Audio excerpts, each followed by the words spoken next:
Hi friends, welcome back to Prema's the channel. இதவங்க எங்கள் ஹஸ்பண்டோட அக்கா வீட்டுக்கு வந்திருக்கோம். நைட் டைம் எப்படி இருக்கான்னு உங்களுக்கு காமிக்கிறாங்கன்னு. இதுதான் வீடு. இந்த ஸ்டெப்ஸ் இறங்கிட்டு ஃபுல்லாக இருட்டாக இருக்குது. இவங்க ஃபேமிலி மட்டும்தான் இருக்குது. ஏன்னா மே மந்த் எல்லோரும் ஊருக்கு போயிட்டாங்க.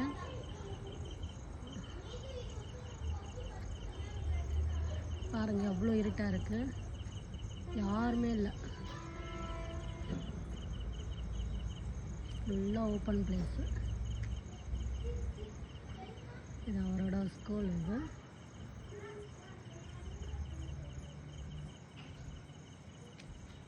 யாருமே இல்லை, நாங்கள் மட்டும்தான் இருக்கோம். என் ஹஸ்பண்ட் உட்காந்துருக்காரு. நைட் டைம் எப்படி இருக்கான்னு காமிச்சேன் ஃப்ரெண்ட்ஸ். அவ்வளோதான் இந்த வீடியோ. தேங்க்யூ, பாய்.